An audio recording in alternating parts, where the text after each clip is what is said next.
If you have ever had a conflict with somebody and it didn't turn out well, this show is for you. We're going to talk about 5 tips to handle the conflict and have both people walk away happy on this morning's Coffee with Colleen.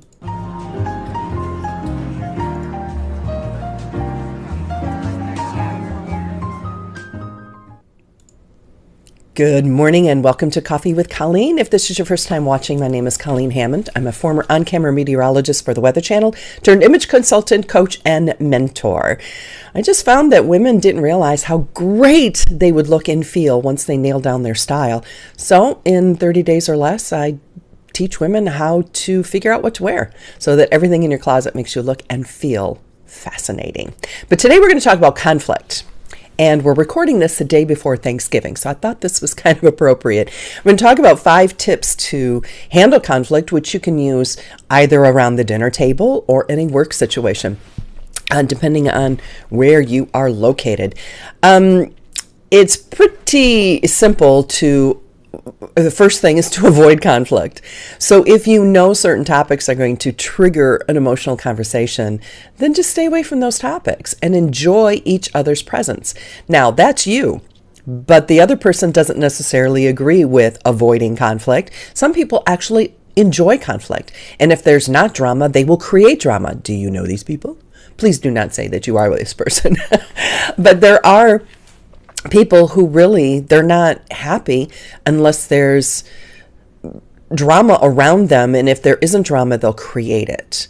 And that makes it more difficult in your life if you have someone like that in your life. So I think the number one thing to realize is you focus on maintaining your control and your composure. And excuse me, number one, know when to walk away. And leaving can sometimes be an art, right? The last thing for your relationship is you don't want somebody to think you're not listening to them. So oftentimes, if you're in a conflict with somebody and you know it's, oh gosh, every time we talk about this, this person does this, this, and this. Okay, that's your first clue. You know that every time you're with this person, number one, they're going to cause conflict. And number two, you already know the pattern. So that's with somebody that you're familiar with. If it's somebody you're not familiar with, sometimes the best thing to do is just to listen. And one of the things that I learned from Chris Voss, Never Split the Difference is his book. I'll put a link to that later in the show notes. Is to repeat back to them a couple of words from the sentence that they just said. Usually the last couple of words of that sentence, and you can just repeat. So if they're like, yeah, well, that person, in every election cycle, we always know that the certain party is going to do this. And, the certain party does this. Just ask a question. Repeat the last couple of words. That means to them, you're listening to them. But you're not engaged in any conflict. You're not asking them questions. You're not countering anything they say because you know that whatever you say isn't going to work. So just repeat back to them a couple of things and then know when to take a break. So just sometimes, don't make a dramatic exit, but sometimes you can just slip away quietly. If it's a large group, or if you have your phone with you, you're like, oh, excuse me, my so-and-so, I have to take this call, or I have to reply to this text. I hate to be rude, but I really do need to deal with this right away and step away. So number one, know when to walk away. Number two, maintain your composure and stay calm. Keeping yourself clear-headed and rational is important. Now, if you know that you're going to go to a family gathering and alcohol will be involved, sometimes this will be the night that it's best to avoid alcohol so that you can maintain a clear head and maintain your composure and stay calm. And if you can't, now would be the time to take a text, take a phone call, go powder your nose, excuse yourself to go to the bathroom, to take a few deep breaths and calm down. Staying calm and maintaining your inner peace is going to be the most important thing. Breathe deeply. Practice mindfulness. You may need a couple of minutes to just do a quick meditation until you're in a better place and you can control yourself, just to find your inner peace. So number two, maintain your composure and staying calm. Number three, be busy. if you're busy helping in the kitchen or busy helping wash dishes or busy taking care of nieces and nephews, you're not going to be pulled into some of these conversations. So avoidance is basically what I'm saying. If you know it's going to be a conflict with that particular person, then just avoid that particular person by maintaining a level of busyness and keep yourself busy on the opposite side of the room, if at all possible. And then you can be a little bit more productive and spend time with the people that you would rather spend time with. Number 4, try to put yourself in the other person's shoes. So practice empathy. I know, this is the person that irritates you the most, and you can't. One of the reasons that you probably have conflict with this person is you don't understand them. You can't put yourself into their shoes. God loves them. Somebody loves them. Probably somebody married this person, right? So maybe try to find one quality about the person that you can either empathize with or you can see as a good quality that they have. Well, they're passionate. Number 1, you know that, right? Because they're passionate about their topic. That's why they're arguing with you. But and sometimes if you're looking at the other person and you're finding some good qualities in them, don't forget to look for your own good qualities as well. But if you start thinking that, wait a minute, maybe I have something to contribute to this disagreement, that's a nice self-reflection too, that we all contribute somehow to a negative conflict situation. We may have said something in the past. We may have said it on purpose. We may not have said it on purpose. Sometimes we say things totally innocently, and it can be taken out of context, and it can be twisted to be something that you never intended it to mean. This happened to me. It's funny. I was thinking about this morning. This happened to me, it was about 1.5 years ago.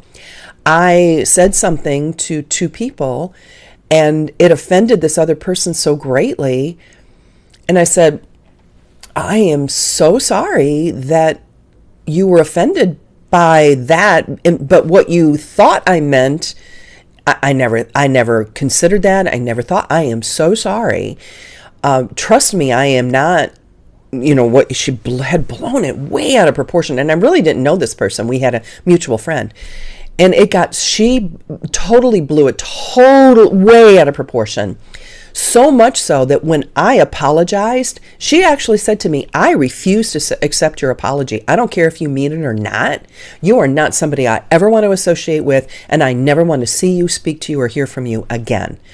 Unfortunately, she made such a big deal out of it that the circle of what I thought were friends that I was associated with at the time, they all cut me off.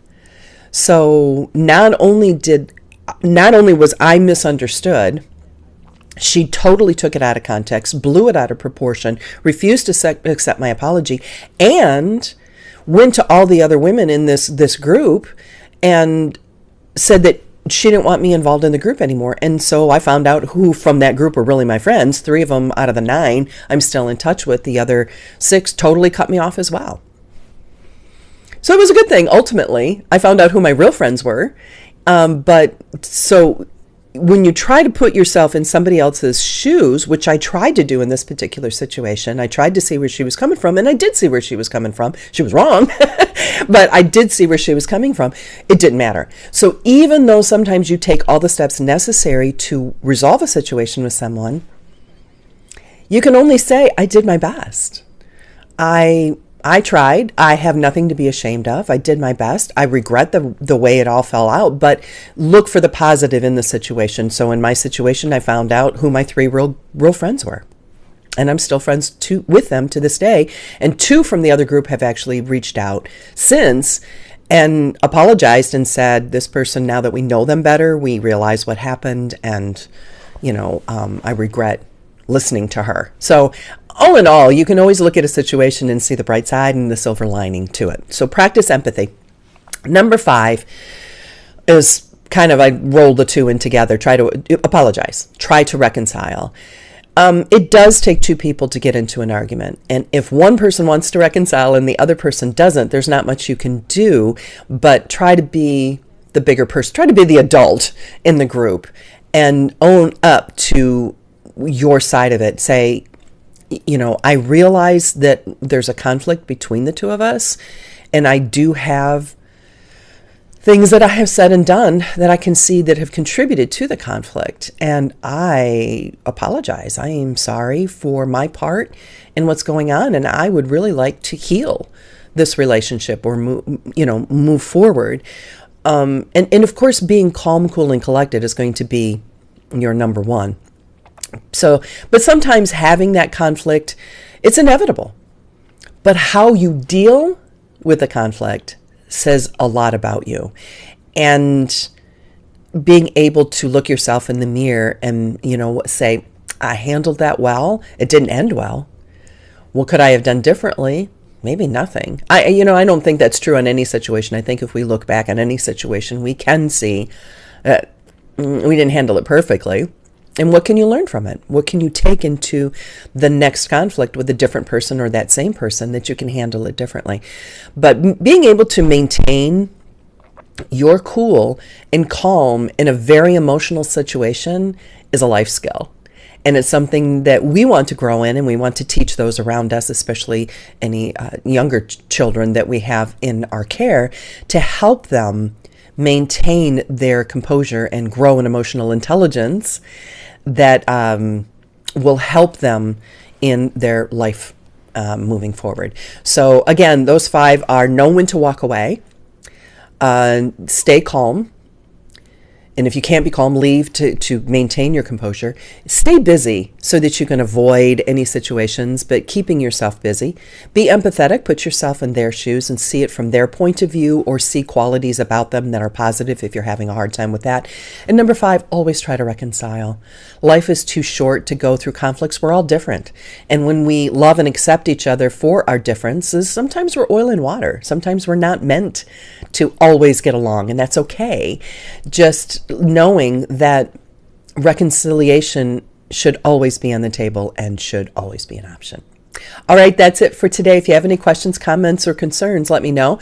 If you're not following me, if you're on YouTube, right over here, you can hit that subscribe button. And don't forget to hit the bell, because it'll notify you of upcoming, or not upcoming, but any videos that are currently posted. All right, take care. God bless. And I am grateful to have you in my life, and I hope you feel the same too. Bye.